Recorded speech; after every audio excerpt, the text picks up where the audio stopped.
bagaimana kalau kelakuannya tidak baik, secara otomatis ustadznya hilang, dia jadi orang bejat. Tapi dulu dia ustadz, misal kita bilang seperti itu, ketika dia baik dia ustadz, tapi ketika dia tidak baik, maka secara otomatis itu menghilangkan keustadsannya. Maka dia adalah orang bejat. Siapapun yang menyebut ini pondok pesantren, Anda mohon maaf nih, Bang Denny. Kalau boleh saya kasih masukan ke Pak Denny.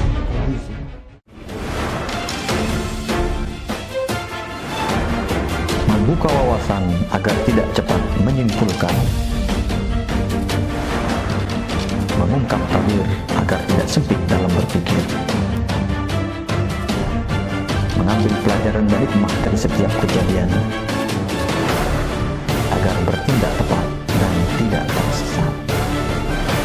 Assalamualaikum warahmatullahi wabarakatuh. Para penikmat jalan tengah di mana saja berada, dalam program Sudut Pandang kali ini kita akan mengomentari, ini saking gregetnya saya sampai salah ya, kita akan mengomentari sebuah kejadian atau ada kasus. Sebenarnya saya sih agak hati-hati mau membahas ini karena ini terkait dengan pornografi juga. Karena itulah salah satu dampak ya, ketika kita membahas tentang pemerkosaan, tentang pencabulan, atau ada semacam pendidikan pranikah apapun namanya, di benak kita mau menyampaikan informasi untuk orang berhati-hati atau berjaga-jaga, tetapi ada juga mungkin orang-orang yang justru terpancing, terinspirasi oleh kejadian-kejadian seperti itu. Mungkin semua sudah tahu Heri Wiryawan. Beritanya dia itu memperkosa. Memperkosa ini mungkin ada di definisi dalam hukum kita, namanya memperkosa seperti apa. Tapi kalau dilihat sudah berjalan lama sekali ini, ada beberapa hal yang harus kita perhatikan. Tidak hanya kita ngelihat bahwa oknum ini orang bejat ini, karena ketika kita sebut dia ini misal guru, kita sebut dia ustadz, kita sebut dia pemilik pesantren, tapi kelakuannya bejat, tidak bisa, tidak boleh disamakan ustadz bejat, misal nggak ada itu. Ustadz itu ya harus baik. Loh, tapi bagaimana kalau kelakuannya tidak baik, secara otomatis ustadznya hilang, dia jadi orang bejat. Tapi dulu dia ustadz, misal kita bilang seperti itu, ketika dia baik dia ustadz, tapi ketika dia tidak baik, maka secara otomatis itu menghilangkan keustadsannya, maka dia adalah orang bejat. Dia bukan guru, karena namanya guru itu digugu dan ditiru, secara otomatis hilang gurunya. Siapa? Dia orang bejat. Nah gitu, supaya kita jangan mengasih label-label ustadz bejat, guru cabuli murid gitu. Nah seperti itu. Ada beberapa memang yang harus kita kaji di sini. Tidak hanya kita ngelihat ini kelakuan si Heri ini memperkosa atau mencabuli muridnya. Yang pertama, bagi Anda yang menyebut atau sering menyebut pemilik pondok pesantren atau pondok pesantren, atau apapun yang Anda sematkan kepada si Heri, tetapi menyebut di sana ada dia memiliki pondok pesantren atau dia ustadz dan segala macam, itu adalah kekeliruan.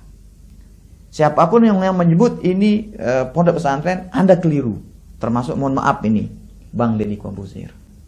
Kalau boleh saya kasih masukan ke Pak Denny Kobuzir, Anda kan sekali bikin konten tuh banyak orang menyaksikan. Sehingga mungkin dalam hal ini berhati-hati. Di konten Anda mengatakan pondok pesantren, dia pemilik pondok pesantren. Mohon maaf, namanya pondok pesantren itu ada kategorinya, ada kriterianya. Sebuah lembaga dikatakan pondok pesantren. Tidak serta-merta begitu orang menyebutkan dirinya, saya ini pondok pesantren, lalu dia benar pondok pesantren, justru harus kita protes dia. Ini bukan pondok pesantren. Ini kita sebut saja di sekolah namanya. Ini bukan pondok pesantren. Kita sebut saja ini tempat pendidikan namanya. Dia bukan pondok pesantren. Karena namanya pondok pesantren itu ada kriteria. Dan itu harus ada di pondok pesantren itu. Satu, pondok pesantren itu harus ada kiainya. Siapa kiai di sana? Si Heri ini kita anggap kiai. Siapa yang memberikan dia gelar kiai? Gelar kiai itu tidak bisa dituntut di sekolah, di universitas. Gelar ustadz itu tidak dituntut di bangku kuliah, bangku sekolah. Gelar tuan guru tidak. Tapi itu pemberian masyarakat. Ketika di sebuah lembaga tidak ada kiai, tidak ada tuan gurunya, maka dia tidak layak disebut sebagai sebuah pondok pesantren.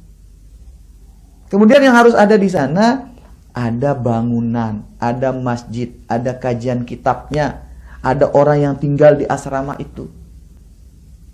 Dan inilah salah satu juga keteledoran kita. Terlalu cepat kita memberikan label pondok pesantren kepada sebuah lembaga. Pondok pesantren sejati itu apa yang sudah dicontohkan oleh kiai-kiai tuan guru kita yang dulu-dulu. Kalau tuan guru kita dulu, kiai-kiai kita dulu, itu dia punya murid dulu, baru dia punya bangunan. Datang satu orang belajar sama dia, 2 orang belajar, 3 orang belajar, dia anggap tidak cukup, dia bikin surau santren atau ruangan kecil tempat dia didik muridnya. Bertambah. Ada orang pingin, saya nginep nih karena dia jauh, mungkin ada dari luar daerah, kesulitan transportasi, bisa enggak anak ini nginep Pak Ustadz, Pak Kiai katanya, dibikinkan seadanya. Bukan kayak sekarang. Kita lihat di mana-mana orang bangun bangunan megah, lalu nyari murid. Itu keliru. Punya murid dulu bro, baru bikin bangunan. Bukan baik bikin bangunan ya kayak si Heri ini. Dia bikin bangunan, lalu kayak orang ngiklan. Ayo masuk di sini, ayo masuk di sini. Nah ini, jadi mohon maaf, keliru menyebut apa yang dimiliki sama si Heri ini pondok pesantren. Masalah ada yang mengatakan dia bukan pondok pesantren, tapi dia boarding school. Sama saja sebenarnya itu. Dia kalau boarding school itu maksudnya pondok pesantren, tidak layak juga dia disebut boarding school. Islamic boarding school, kalau diterjemahkan dalam bahasa Indonesia, ternyata artinya pondok pesantren, tidak layak juga dia disebut Islamic boarding school. Dia layaknya disebut ya tempat maksiat sudah. Tempat maksiat berkedok agama, ya gitu saja. Jadi jangan artinya disebut justru apa yang kita sebutkan atau sematkan pada dirinya itu tidak layak untuk dia dapatkan. Kemudian yang selanjutnya peran orang tua. Di sini juga kita lihat nih ada kejanggalan di sini. Masa orang tua itu tidak jenguk anaknya? Masa orang tua itu tidak melihat perubahan pada diri anaknya? Ini ada 21 orang dicabuli.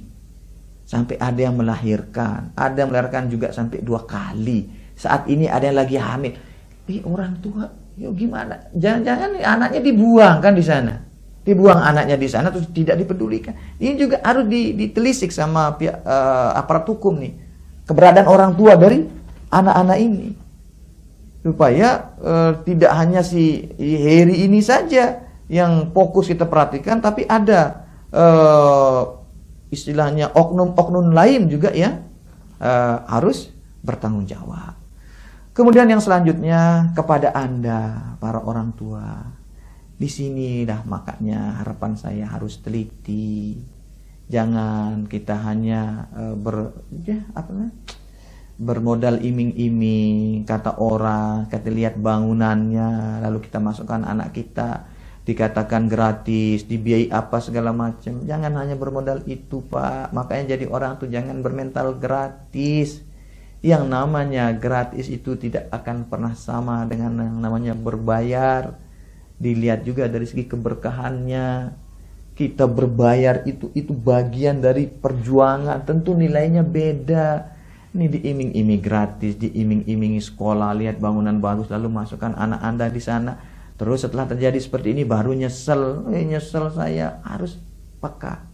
Nah, jadi saya ulangi. 1. Semat atau label apapun kepada si Heri Wirayan ini yang berkaitan dengan kehormatan tidak pantas disematkan kepada dirinya. Mau guru, mau ustadz, pemimpin pesantren, tidak dia. Pokoknya dia orang bejat. Yang kedua, namanya pesantren, belajar, ingat. Namanya pesantren itu dia ada kriterianya. Jangan terlalu cepat memberikan label pondok pesantren. Yang ketiga, pesantren yang sesungguhnya murid dia punya dulu banyak, baru dia punya bangunan. Bukan bangunan dulu, baru nyari murid. Emangnya ini rumah makan, bikin rumah makan dulu baru nyari pelanggan. Nah, kemudian kepada orang tua, teliti, jangan menjadi orang yang mental gratis. Terima kasih. Hadanallahu iyyakum ila sabilil falah wal muwaffiq liaqwamit thoriq. Wassalamualaikum warahmatullahi wabarakatuh. Membuka wawasan agar tidak cepat menyimpulkan. Mengungkap tabir agar tidak sempit dalam berpikir. Mengambil pelajaran dan hikmah dari setiap kejadian agar bertindak tepat.